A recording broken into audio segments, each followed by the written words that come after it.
요한복음 3장 22절부터 36절 말씀까지 제가 봉독하겠습니다. 그 후에 예수께서 제자들과 유대 땅으로 가서 거기 함께 유하시며 세례를 베푸시더라. 요한도 살렘 가까운 에논에서 세례를 베푸니 거기 물이 많음이라. 그러므로 사람들이 와서 세례를 받더라. 요한이 아직 옥에 갇히지 아니하였더라.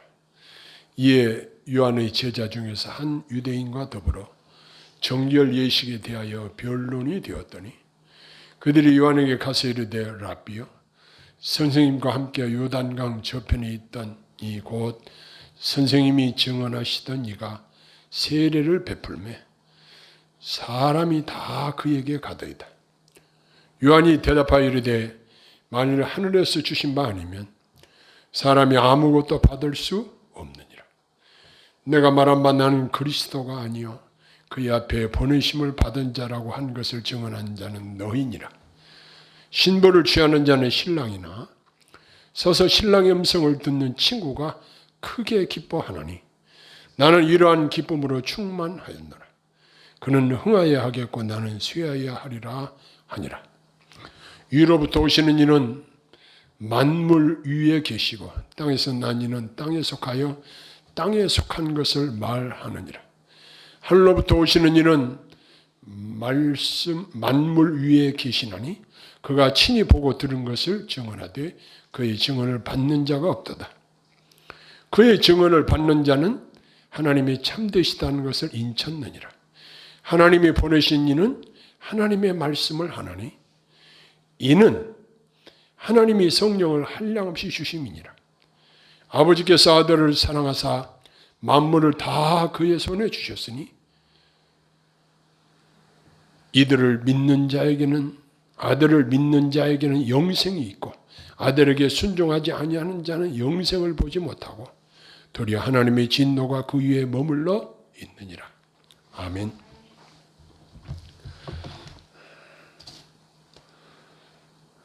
오늘 우리가 이 땅에 살면서 하나님 앞에 참으로 중요한 말씀을 대면하고 있는 것을 느낍니다. 이 땅에 사는 대부분의 사람들은 내가 열심히 노력해서 다른 사람들보다 월등하게 돈도 많이 벌고 출세도 하고 해서 사람들에게 존경을 받고 또 행복하게 잘 누리며 살기를 바라는 분들이 대다수일 것입니다. 여기에 편승해서 교회에서도 말씀대로 내 영혼이 잘됨 같이 범사에 잘되고 건강하게 되기를 바라며 간절히 기도하고 신앙생활을 합니다. 이러한 생각이 보편적으로 많은 사람들이 추구하는 그러한 생각입니다. 사람들의 성향이 그러기 때문에 저 자신도 코로나 시대를 맞이해서 말씀을 유튜브 영상에 올렸는데 그중에서 제일 많이 시청하는 주제가 뭐였냐면 이 모든 것을 더하시리라. 수백 명이 조회를 했더라고요. 우리가 읽은 본문에 보면 세례 요한은 매우 대조적인 이야기를 합니다. 예수님을 향해서 예수님과 비교해서 자신이 뭐라고 말을 했냐면 그는 흥하여야겠고 나는 쇠하여야 하리라. 이 내용의 말씀을 보면서 저는 한 주간 동안 많은 생각을 했습니다. 많은 사람들이 예수님 덕분에 예수님의 도우심으로 예수님을 이용해서 내가 좀 많은 복을 받고 누리고 살았으면 좋겠는데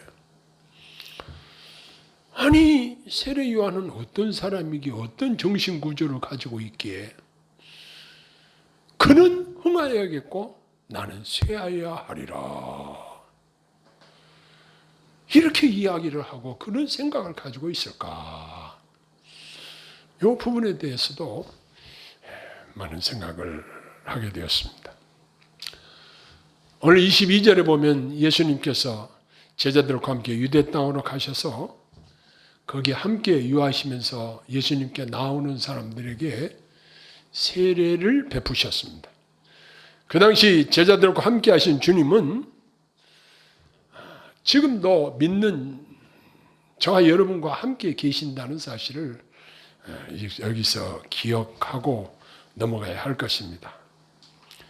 이렇게 항상 함께 하신다고 약속하신 것이 지금도 실제로 유효합니다. 내가 세상 끝날까지 너희와 함께 하리라. 약속하신 예수님의 약속이 지금도 역시 유효하다는 것입니다. 그분이 우리와 항상 함께 하심을 깨닫고 믿을 때에 신앙의 담대함이 생기게 되는 것입니다. 그런데 예수님께서 그곳에 가셔서 세례를 베푸셨다 이렇게 기록되어 있는데 학자들에 의하면 예수님의 제자들이 세례를 베풀었다 이러한 해석이 있습니다. 그런데 23절에 보니까 세례 요한도 에논이라는 곳에서 세례 베푸는 일을 계속하고 있었다는 것입니다. 그래서 사람들이 와서 세례를 받더라 이런 기록이 있습니다. 그래서 어떤 이는 예수님에게 와서 세례를 받기도 하고 어떤 이는 세례 요한에게 가서 세례를 받기도 하였을 것입니다. 이 두 세례는 하나였고 그 두 분의 마음 또한 하나였을 것입니다. 그런데 사도 요한은 여기 세례 요한에 대해서 말하기를 요한이 아직 옥에 갇히지 않았다 이러한 기록을 여기 볼 수 있는데 여기서 우리가 생각하게 되는 것은 사람들은 누구나 이 땅에 살 수 있는 기한이 정해져 있습니다. 그리고 사람이 일할 수 있는 때가 있고 할 수 없는 때가 있습니다. 우리도 하나님께 쓰임을 받아서 봉사할 수 있는 경우도 있고 없을 수도 있습니다. 세례 요한은 자신이 일할 수 있는 한 그의 일을 계속하고 있다는 사실을 보면서 하나님이 우리에게 기회를 주실 때 교회 봉사도 하고 주님을 위해서 충성할 수도 있다는 사실을 발견하게 됩니다. 그러던 중에 요한의 제자들이 한 유대인과 더불어 결례에 대한 논쟁이 있음을 알게 됩니다. 우리도 전도하다 보면 불필요한 논쟁에 휘말릴 때가 있습니다.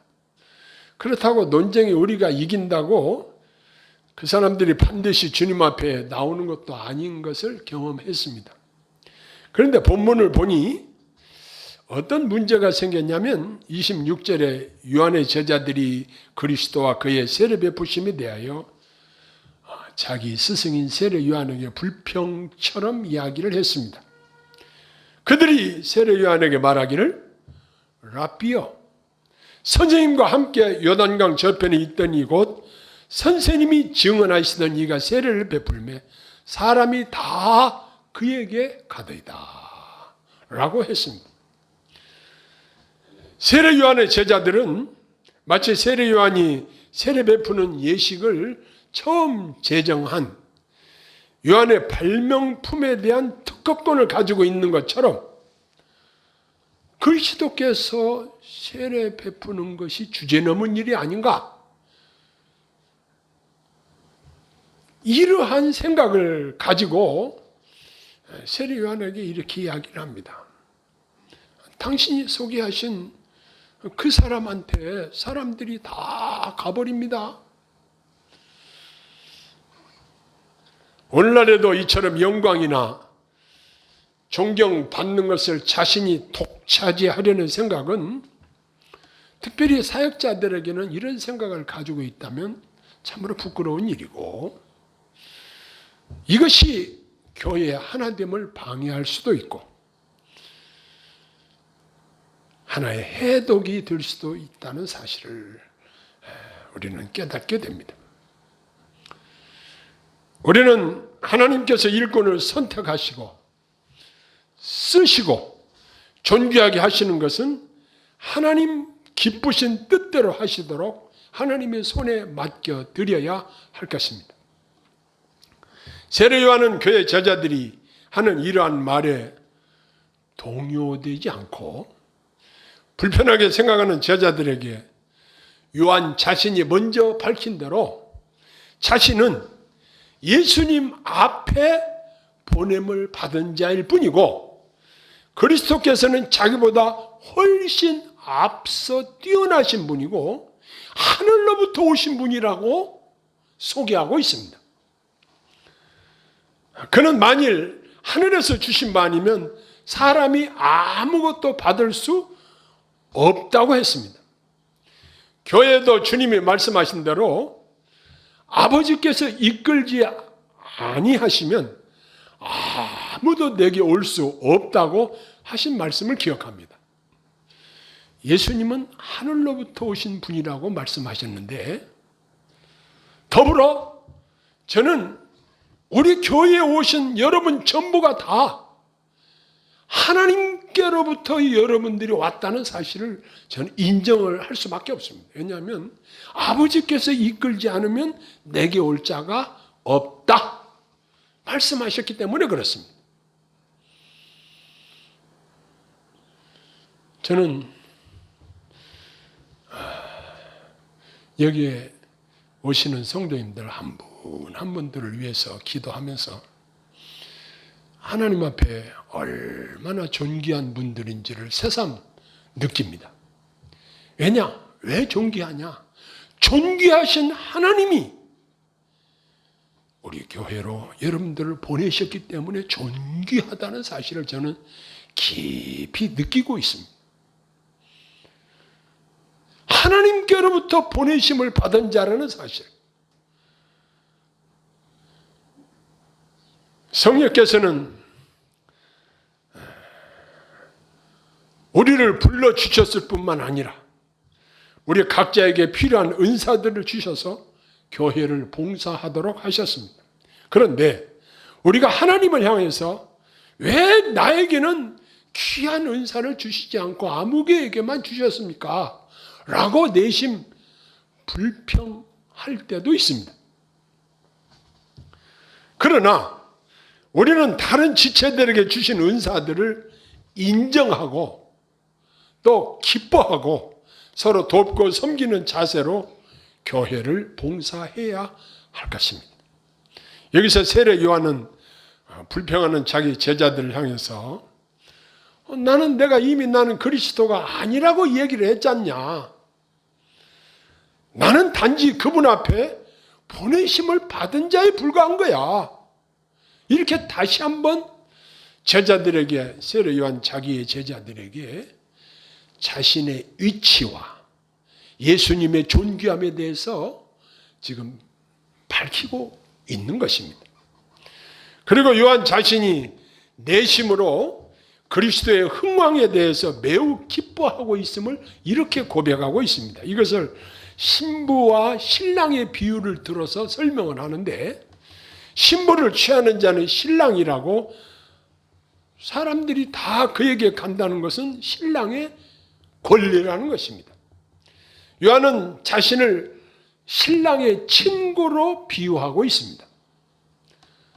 신랑이 신부를 취할 때 가장 기뻐하고 즐거워하는 신랑의 친구다. 나는 이러한 기쁨이 충만하였노라. 이렇게 말하고 있습니다. 이러한 마음으로 주의 종들은 사랑과 믿음으로 사람들을 주님의 사랑받는 신부로 그리스도께 맺어주는 일을 기쁨으로 알고 감당하는 자들이 바로 오늘날 주의 종들입니다. 바울 사도가 뭐라고 그랬습니까?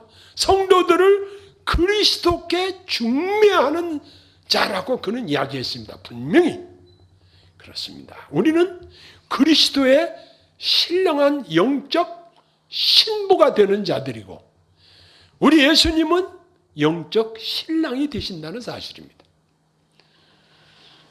본문에서 요한은 아주 적절한 말을 선포합니다. 아까 말씀 상고한 대로 그는 흥하여야겠고 나는 쇠하여야 하리라. 이 말은 예수님이 흥왕한다는 것은 너무나 당연한 일이지만 자기는 이제 쇠퇴하는 것이 매우 정당하고 마땅히 그리하고 오히려 그렇게 되어야 한다는 사실을 여기서 밝히고 있는데, 그 말대로 세례 요한은 순교로 이 땅에서 사역을 마치게 됩니다. 그리고 그는 많은 사람들이 예수님께 나아가서 구원의 말씀을 듣고 세례를 받고 하나님 나라가 확장되는 것을 보면서 대단히 기뻐했다는 사실입니다. 우리나라 속담에는 사촌이 논을 사면 배가 아프다, 이런 이야기가 회자되고 있는 것을 우리가 많이 들었습니다. 야고보 사도가 이야기하기를 자랑하지 말라, 자랑하는 것은 다 악한 것이라 이야기한 이유도 사람들은 자랑하는 것을 듣고 별로 좋아하지 않는다는 사실입니다. 그런데 예수님께로 사람들이, 자기 제자들이 다 그에게 가고 예수님의 능력이 나타나고 많은 사람들이 예수님을 좋아해서 자기 제자들이 예수님에게로 간 상황 속에서 나는 신랑 대신 예수님의 친구다, 신랑이 신부를 취하는 것을 보고 기뻐하는 것처럼 나도 기뻐한다, 이런 이야기를 세례 요한이 했다는 사실은 얼마나 그가 영적으로 깊이 있는 자인가, 그리고 하나님께서 이 사실을 깨닫게 해주셨다는 사실을 발견하게 되는 것입니다. 그리고 세례 요한은 더불어서 그리스도에 대해서 가르침을 더해주고 있습니다. 먼저 예수 그리스도의 존엄성에 대해서 그는 밝히고 있습니다. 그는 그리스도께서 하늘로부터 오신 분이다, 벌써 출신 성분을 말하고 있습니다. 이렇게 하늘로부터 오신 그리스도만이 하나님의 뜻이나 천국 길을 가장 정확하게 바르게 가르치시고 보여주실 수 있다는 사실입니다. 더하여 그리스도께서는 그 지위로 볼 때에 만물 위에 계신다고 말씀하셨습니다. 이 이야기는 예수님이 얼마나 존귀하신 분이신지를 가르치시고 있습니다. 땅에서 난 사람은 땅에 있는 사람들과 교제하고 그 관심도 땅에 있는 것에 국한됩니다. 그러나 하늘로부터 오셔서 만물 위에 계신 그리스도는 우리 사람들의 생각과 사상보다 비교할 수 없는 매우 탁월하신 분이시라는 사실을 세례 요한이 잘 소개하고 있습니다. 먼저 그분의 가르침을 보고 들은 것을 직접 증언하신다는 사실입니다. 구약의 선지자들은 꿈이나 환상이나 이러한 것들로 인해서 그들에게 알려진 사실을 증거했다고 한다면, 예수님의 가르침은 하나님의 마음을 그대로 전달하시며 영원한 진리를 생생하게 가르치신 것입니다. 그러나 그리스도의 가르침이 이처럼 귀하고 확실함에도 불구하고 그 당시 대부분의 사람들이 수용하지도 듣지도 믿지도 않은 이 슬픈 사실을 요한이 지적을 하고 있습니다. 그러나 구원받은 주의 백성들은 주의 말씀에 아멘으로 화답하며 그분의 모든 약속이 확실한 것을 굳게 믿고 의지하는 것입니다. 그래서 세례 요한은 하나님이 보내신 이는 하나님의 말씀을 하나니 그랬습니다. 이는 하나님이 성령을 한량없이 주심이라 라고 증거하고 있습니다. 예수님께서 이렇게 하나님의 말씀을 하신다는 이 사실과 더불어서 성부 하나님께서 예수님에게 성령을 한량없이 부어주셨다. 그렇다고 해서 성령님이 어떤 물질로 이해돼서는 안 될 것입니다. 성령님은 제3위 하나님의 인격을 가지신 분이십니다. 성령님께서 예수님과 동행하시고 이 성령님으로 말미암아 예수님께서는 이 성자 예수님의 사역을 잘 감당하셨다는 사실입니다. 저는 하나님의 말씀을 전하는 사역자로서 이 말씀에 저 자신을 비추어서 한번 생각해 보았습니다. 내가 설교 시간에 나의 똑똑함을 자랑하고 나의 지식을 나열하고 사람들에게 존경을 받고 나의 생각을 말하고 사람들에게 어떤 지지를 얻고자 한다면 하나님의 종으로서 합당치 않다는 사실을 발견하게 됩니다. 사람들에게 박수와 인기를 얻기 위해서 사역을 하는 자가 아니라 하나님의 영광을 위한 하나님의 뜻을 바르게 전하는 순수한 주의 종이 되기를 하나님 앞에 기도했습니다. 이 일을 위해서 필수적으로 성령님께서 도와주셔야 한다는 사실입니다. 그뿐만 아니라 성령님께서 때를 따라 돕는 은혜를 베풀어 주셔야 이 사역을 감당할 수 있다는 사실도 이제 마음에 새기게 되었습니다. 이제 성부 하나님께서 성자 예수님을 사랑하셔서 만물을 다 그의 손에 주셨다고 기록하고 있습니다. 이렇게 권능과 은혜를 부어주셔서 성자 예수님의 구속사역을 완성할 수 있도록 하나님께서 도와주셨다는 사실입니다. 이제 결론적으로 아주 중요한 진리를 선포하고 있습니다. 36절에 보니까 아들을 믿는 자는 영생이 있고 라고 하셨습니다. 이것은 이 글 전체의 결론입니다. 여기에 다른 어떤 말도 첨가시키지 않고 있습니다. 아들 되시는 예수님을 믿는 자들은 그리스도 안에서 영생을 소유한 자들입니다. 사도 요한은 이처럼 단순하고 확실한 복음을 선포하고 있습니다. 여기에 어떤 다른 조건이 붙여져서는 안 될 것입니다. 아들 되시는 예수님을 믿는 자들에게는 영생이 있다는 사실을 분명히 기록하고 있습니다.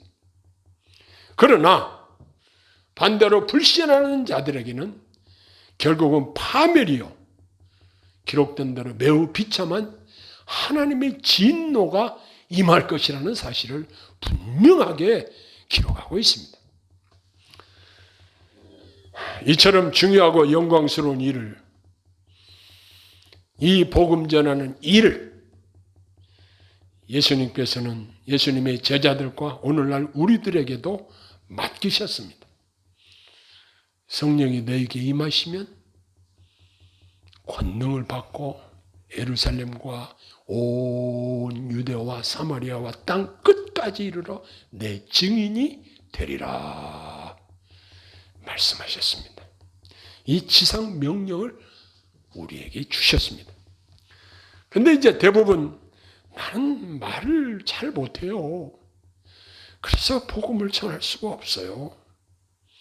이렇게 말씀하시는 분들도 있습니다. 제 경우를 이야기하자면 저는 전에 심하게 말을 더듬었습니다. 제 아내가 저와 결혼 이야기가 나오니까 사람들이 제 아내에게 그 김 선생 말을 심하게 더듬는데 결혼하지 말지 하는 이야기도 들었다는 이야기를 들었습니다. 그런데 하나님이 고쳐주셔서 지금 전도자로 쓰임을 받고 있지 않습니까?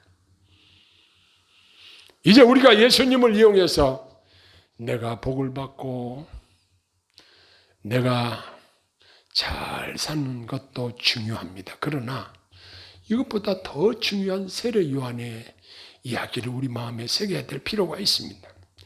예수님은 흥하여야 되겠고 나는 쇠하여야 하리라. 저는 설교 시간에 내가 존경을 받고 내가 사람들에게 박수와 칭찬을 받는 것보다 오로지 예수 그리스도께서만 높임을 받고 그분만이 영광을 받고 나는 낮아져야 되리라. 이런 마음을 제게 갖도록 감동을 주셨습니다. 이처럼 우리들은 우리 예수님에게 모든 영광을 돌리고 우리들은 내 몫에 짊어져야 된 내 십자가를 지고 주님을 따르고 우리들에게 주신 복음 전파의 사명을 잘 감당하고 주님 앞에 설 때에 주님께서 우리를 보시고 잘했다, 착하고 충성된 종아, 이렇게 칭찬과 상급이 있기를 바랍니다. 하나님께로부터 우리들을 구원하러 오신 우리 구주 예수님께 우리 모두 큰 영광을 돌려드리며 살 수 있기를 소원합니다. 할렐루야. 기도하겠습니다. 하나님 아버지, 저희들은 이 땅에 살면서 내가 높임을 받고 내가 칭찬을 받고 내가 부자로 살고 내가 행복을 누리며 살기를 추구하는 것이 일반적입니다. 그러나 이 시간 하나님 앞에 기도합니다. 나보다는 주님이 영광을 받으시고 나보다는 주님이 높임을 받으시기를 소원합니다. 어디서든지 주님을 높이고 내가 낮아지기를 소원합니다. 주여, 저희들의 입술을 통해서 저희들의 행동을 통해서 큰 영광을 홀로 받으시옵소서. 주님의 영광을 가려오고 주님의 마음을 아프게 하는 자들이 되지 않게 하시고 착하고 충성된 주의 종들이 되게 하옵소서. 예수님 이름으로 간절히 기도하옵나이다. 아멘.